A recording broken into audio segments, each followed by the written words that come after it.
Okay, welcome to this meeting of the Local Plan Working Group, Tuesday the 20th of April 2021. I have received apologies today from Councillor Waters and Councillor Carr, and there are no substitutes for them, but I've also received apologies from Councillor Doughty and Councillor Rowley, who's more than welcome to join us this evening. Item number 1 on the agenda is declarations of interest. Do any members have any declarations of interest to make? Okay. So item 2 is to approve the minutes of the meeting of the 16th of March. Is everybody happy for me to agree those as a correct record? And a few wave hands and a few nods and no shakes, so we'll take that. And again, I will sign those amongst that pile of papers whenever we get back to West offices and find the list of all the actual physical minutes. Item number 3 is public participation. We have no members of the public registered to speak. So I'll go straight to agenda item 4, possibly the longest agenda item I've ever come across. It's continuation of temporary amendments to the Council Statement of Community Involvement, and I'll hand over to Mike Slater to introduce. Thank you, Chair. Good afternoon, everyone. We've got 2 reports this afternoon for you that are heading towards the exec on Thursday, so appreciate input from this group this afternoon. Francis Harrison's going to talk through the first one, agenda item 4, and Gareth, Arnold and Becky Eads are on the call in the meeting to take any questions insofar as they may relate to development management. I'm aware that last time we came there were some questions, so I'll hand over to Francis just to talk through the report that you have before you. Thank you. Thanks, Mike. So the report in front of you follows a report that we took in October, both to the Local Plan Working Group and Executive. And at those meetings, members agreed to the temporary revisions to the Council Statement of Community Involvement, or SCI, to reflect national guidance on dealing with COVID-19. And at those meetings, it was requested that a paper be brought back to members following a 6-month period. And so this is that paper to consider whether we need a further period of implementation. So the temporary changes currently in place are set out in Annex A. And paragraph 11 of the report sets out Office's recommended approach. And it's thought that given that the government's roadmap isn't fixed, that the most flexible approach would be for another 6-month continuation, but with delegated authority being given so that measures could be re-implemented when we're able to. And so this gives the most flexible approach, because as we wrote the report, we didn't even know if the libraries were going to be open. As it turns out, they are open. So it gives people the chance just to consider if that's the right approach or if they think we should take another approach. Just a bit of background, West offices is open, but you can only come in by appointment only. Libraries opened on the 12th of April, but obviously COVID secure measures inside, quarantining of documents, those kind of things. There haven't been any requests for hard copies of documents on policy documents, so for the neighbourhood planning consultation. I don't know if Becky and Gareth wanted to give an update on if they'd been flooded with requests for hard copies of planning applications. But the general thought was just the continuation for the next 6 months, keep a close eye on the government's roadmap, and the next key dates are the 17th of May and the 21st of June, just to see when we can go back to normal, whatever that is. Any questions? Okay, I'll open up to members. Councillor Taylor. Thanks, Chair, and thanks to officers for this report. First thing I'd say is I'm grateful for the slight amendments that were made last time we discussed this to try and make it easier for people to get hard copies if they needed to. Certainly didn't expect the council to be flooded with requests, but it's the principle of not forgetting about people who don't have the internet or who can't use it with ease. And that should always be maintained for the next 5 or 6 decades, as far as I'm concerned. I mean, I'm happy with the contents of the paper, but I wondered about the recommendations, Chair. I wondered if we could have a chat or a debate in this meeting about the second one in particular.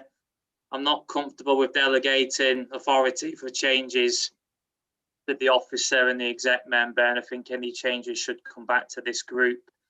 And maybe we could phrase the first recommendation to say that we come back within 6 months at the very latest, and potentially earlier if the pandemic allows, so that we as a group can make any modifications or approve them? Sorry, that's not even a question for the officer, is it? I've gone off track there. It's more of a question for you and the committee. Sorry about that. But you know where I stand now, at least. That'll save time. I'm going to turn it into a question, Callum, and throw that to the officers to ask in terms of that second recommendation, whether there's an expediency reason why it needs to be a delegated decision, and whether bringing it back to committee would cause any problems in terms of perhaps what you're after, Callum, in terms of if it is 3 months' time and we want to change it, we wouldn't be able to if we had short notice and had to come back to committee. But I'll open up to Francis. I mean, it was mainly a flexibility issue, because obviously there's quite long lead-in times for executive and local plan working group, but there's absolutely no reason why we couldn't do that. Councillor Crawshaw.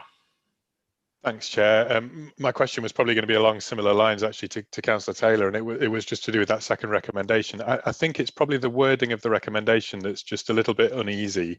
And I think the intention is to delegate the power to just revert to the previous SCI shorter than the 6-month period. Yes, I'm that's seeing correct. Neil nodding and Michael confirming. Yep.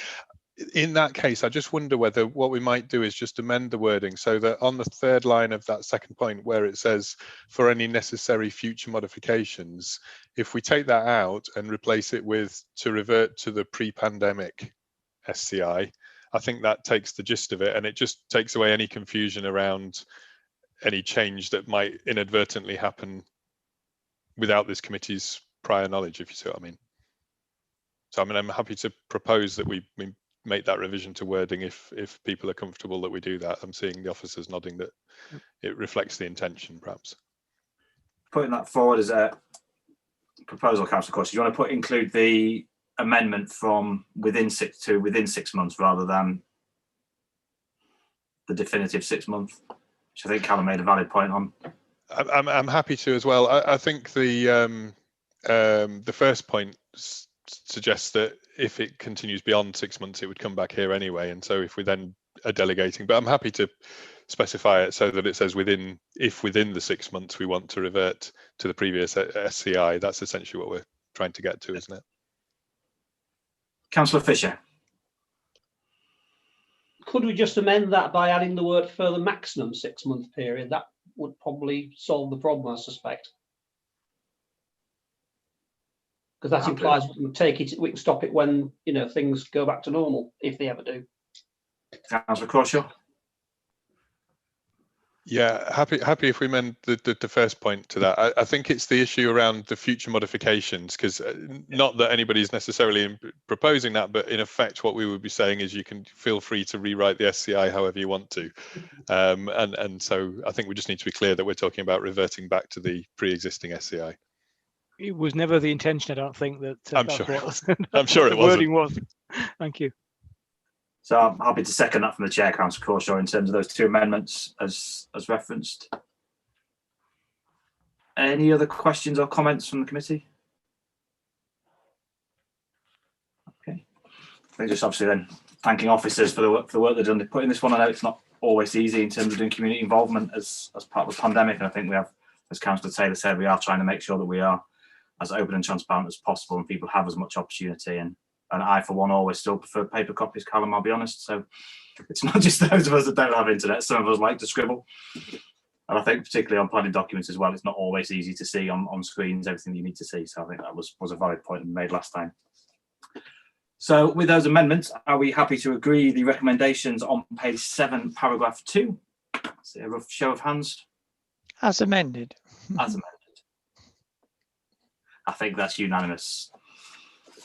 Okay, so I'll move on to agenda item 5, which is the strategic flood risk assessment update. And again, I'll hand over to Mike Slater first. Yeah, so Alison's going to talk through this important update for the city and for the local plan. Alison will just explain some of how it fits with the local plan, and Steve's here to deal with some of the more perhaps technical questions if you do have them. Thank you.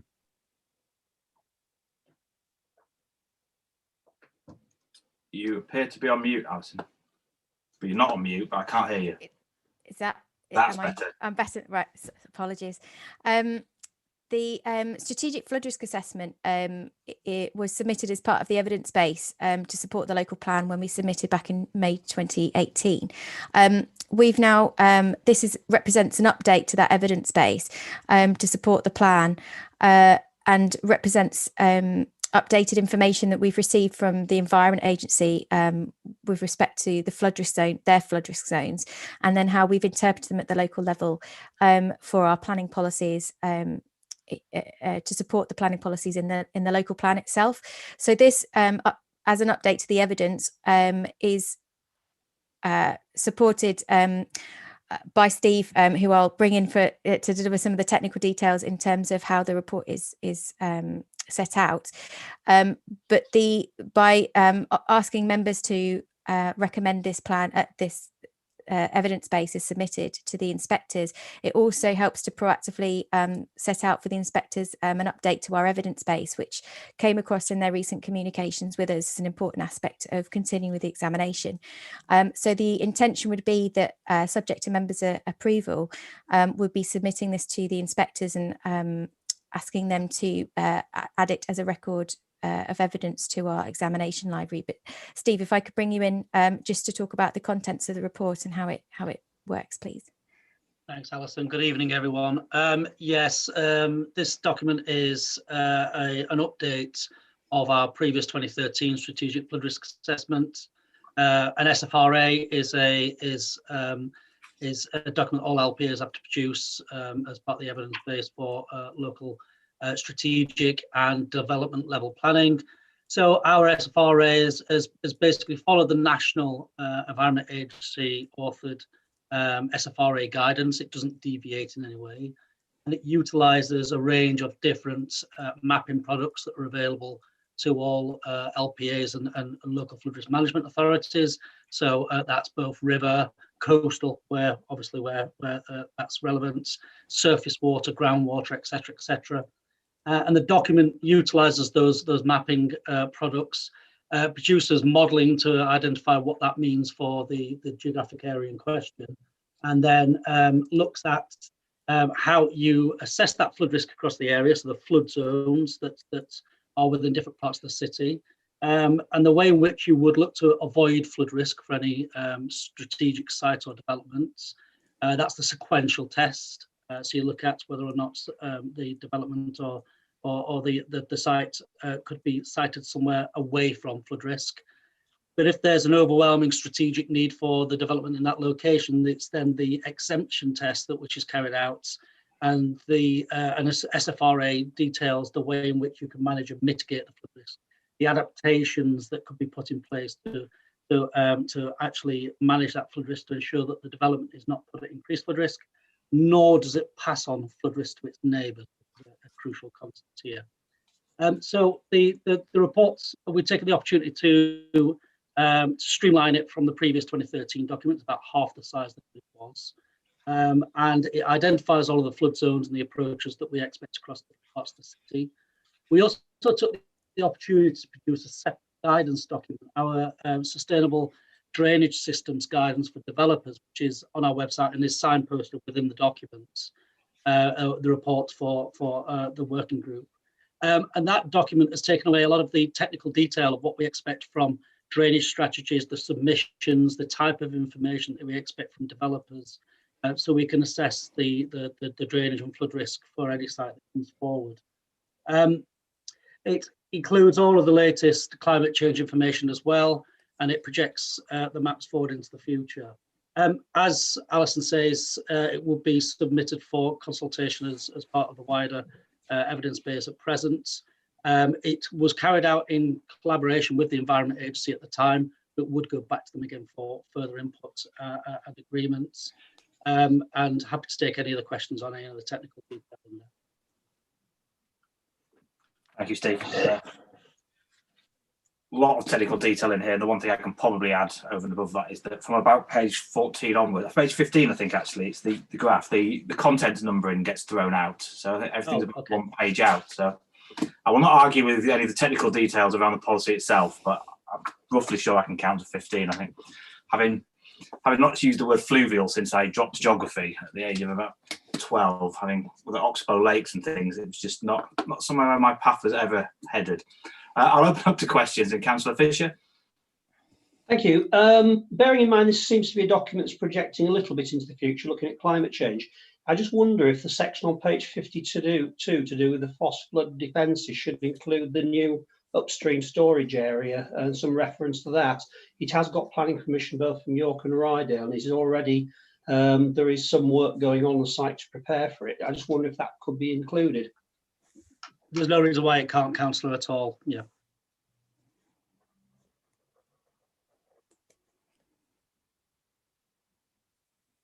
Councillor Crawshaw. Thanks, Chair, and hi, Steve.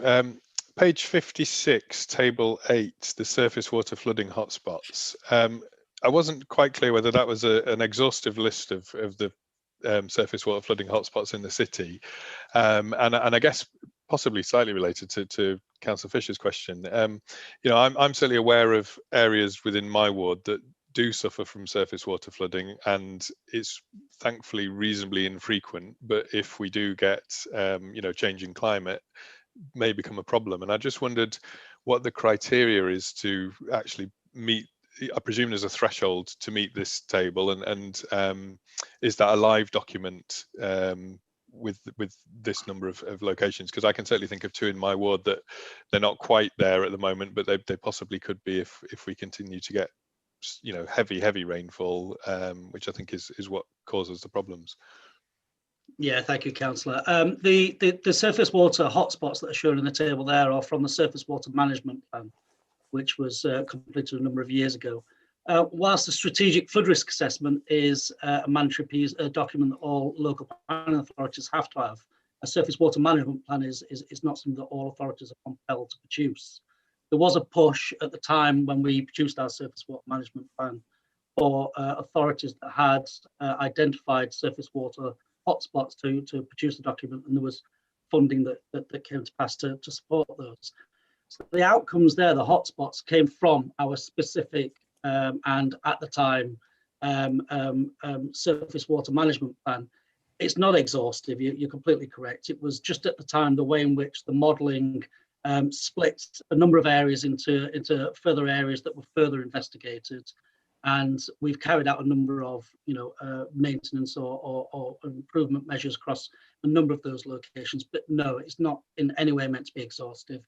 And I know that we've worked together on a number of hotspots in your ward, Councillor, and you know, any others would be reviewed and investigated after any flooding incident. You know, we have separate duties to investigate flooding incidents that are outside of anything that's in the SFRA here. So it's really the outcomes of, you know, existing evidence that's out there, and the Surface Water Management Plan is one of those documents that's listed. So it's certainly not meant to be, they are the only ones, not at all. That is interesting, because the ones that are in my ward are not ones I would have ever really recognised as being surface water issues. So I'll just keep them a look out. Councillor Fisher. Thank you, Chair. Again, another one that's on page 61. I noticed we mentioned the surface water features at Elvington Sewage Works. There are 2 quite large surface water lagoons at Walbert Sewage Works on the River Foss. Would they pose any threat to the flooding if they were to breach? Because I think they are about 3 to 4, about metre and a half above the level of the river. They're used to store water while it's waiting to be discharged. Could they be a problem? So, Councillor, if it were to happen when river levels in the Foss were extremely benign, then that could cause a very localised problem.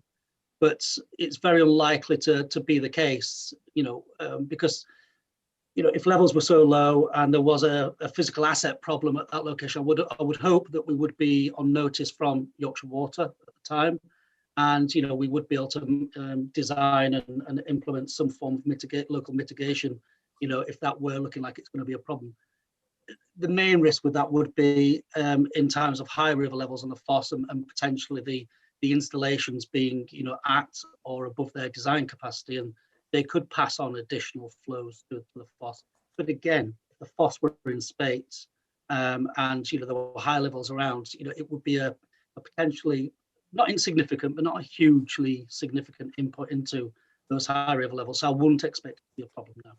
Thank you. I just wanted that clearing up. That's great. Thank you. Okay, any other members have any questions or comments they'd like to make?